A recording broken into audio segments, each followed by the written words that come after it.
Estamos tratando de uma única espécie, porém de um universo de características muito variáveis entre os grupos, de um número de variedades também muito amplo.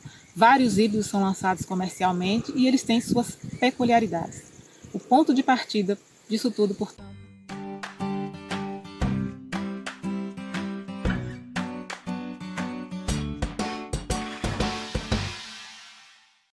Olá, eu me chamo Maria Auxiliadora Coelho de Lima, sou pesquisadora da Embrapa Semiárido e estamos aqui para falar um pouco sobre colheita e pós-colheita de melão. Como a gente tem uma diversidade grande de tipos de melão, é preciso observar as características desses diferentes tipos para estabelecer estratégias de colheita e pós-colheita adequadas para cada realidade.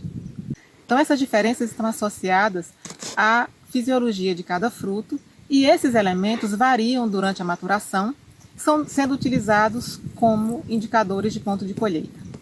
Quando falamos, por exemplo, em melão amarelo, a uniformidade de coloração da casca é um aspecto importante para definir o ponto de colheita, associado, obviamente, ao número de dias após o plantio, que é um referencial uniforme para a maioria das frutas e hortaliças cultivadas.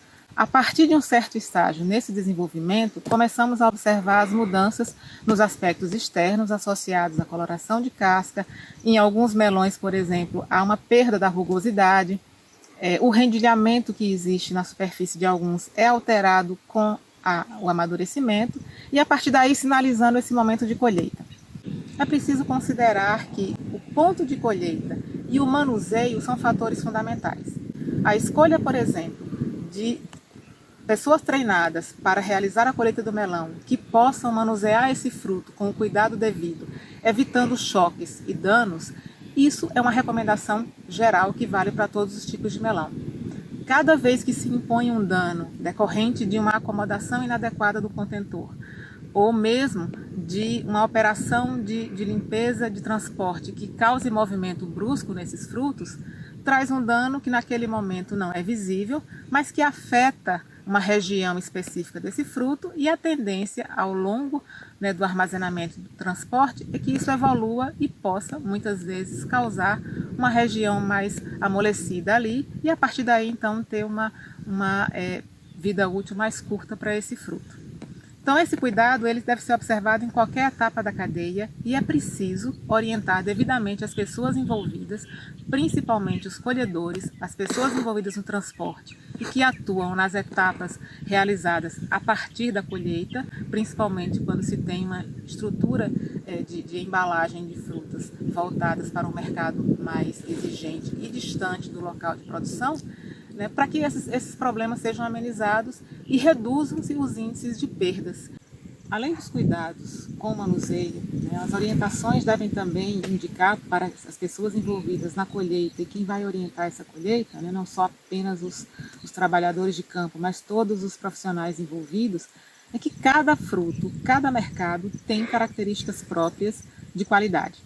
Essas características de qualidade, elas estão associadas a regulamentos internos ou padrões de qualidade devidamente formalizados por órgãos como, por exemplo, o Ministério da Agricultura, Pecuária e Abastecimento no Brasil, ou por organizações responsáveis pela importação de frutos em outros países. Quanto mais exigente for o mercado, menor esse nível de tolerância. Alguns defeitos são mais graves e a tolerância é praticamente zero para eles. É o caso, por exemplo, de podridões, de algumas doenças que infectam o fruto, e uma característica bastante clara em relação à apresentação, à descrição desses defeitos, bem como dos limites de tolerância assumidos por cada mercado. Então, a competitividade do produtor, do empreendedor na área, que vai trabalhar com o sistema de produção de melão, parte de conhecimento a respeito desse rigor do mercado. Para que mercado ele pretende destinar a sua fruta, qual o acesso que ele tem, para a partir daí definir práticas se consigam assegurar um fruto com esse padrão de qualidade. Tá? É importantíssimo que se observe isso e a partir daí você define estratégias para assegurar o atendimento dessa qualidade ao longo de toda a cadeia. Pensando que a colheita é um elemento fundamental, é uma parte fundamental desse processo, nesse momento é preciso ter muito claro em relação a esses padrões e a partir daí se mantém as características de qualidade. Todas as etapas e atividades realizadas a partir da colheita devem prevenir a inserção ou a inclusão de novos agentes que causem danos aos frutos. sejam eles danos físicos, oriundos de manuseio inadequado, como mencionamos, sejam danos de outra natureza associados a contaminações, que muitas vezes não necessariamente são de ordem biológica, mas podem ser contaminações químicas ou de agentes físicos que entram em contato com o fruto e possam causar esses danos. Então, as normas de qualidade prevêem também cuidados que envolvem a redução desses danos ao longo da cadeia, né, de pós-colheita. Observando esses elementos, são definidas determinadas práticas e procedimentos que determinam uma maior durabilidade ou vida útil a esse fruto. São recomendadas diferentes etapas de manuseio pós-colheita, de técnicas de aplicação pós-colheita para o melão. As técnicas mais simples e usadas geralmente para todos os mercados incluem a limpeza dos frutos após a colheita, que pode ser realizada num galpão, num local adequado para isso.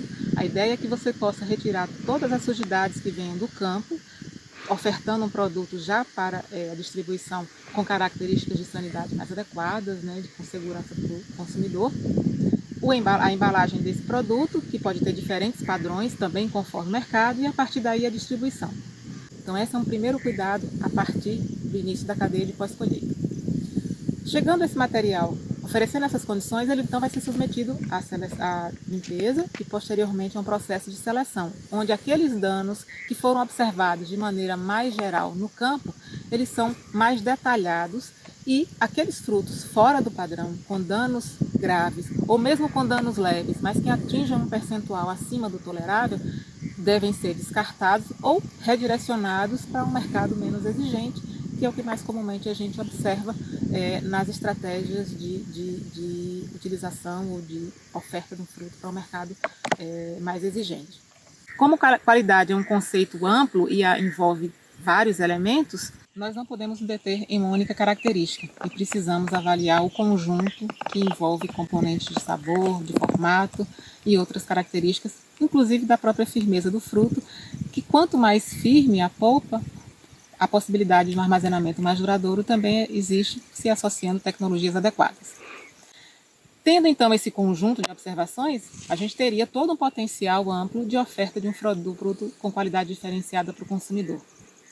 O mais importante é que a gente possa reconhecer que não é possível adotar tecnologias de grande importância, tecnologias de ponta, sem que a gente conheça o material que a gente está lidando. E essa recomendação é fundamentalmente importante quando falamos de melão. Estamos tratando de uma única espécie, porém de um universo de características muito variáveis entre os grupos, de um número de variedades também muito amplo. Vários híbridos são lançados comercialmente e eles têm suas peculiaridades. O ponto de partida disso tudo, portanto, é considerar o híbrido que está trabalhando, a cultivar que está trabalhando e, a partir daí, definir estratégias adequadas para reduzir o metabolismo desse fruto após a colheita, podendo potencializar a sua vida de armazenamento e, obviamente, ofertá-lo em condições mais adequadas para o consumidor, num estado de maturação também adequado, colhido adequadamente e que esse fruto chegue para o consumidor com o sabor, com as características de firmeza, com o aspecto visual que ele deseja. Esse é o nosso propósito quando se fala em pós-colheita e toda a cadeia precisa ser observada porque a pós-colheita ela interage definitivamente com o campo e não pode ser vista como um fator isolado. Precisamos observá-la como um conjunto, como uma cadeia contínua e a partir daí, portanto, ter sucesso na produção de melão nas condições brasileiras.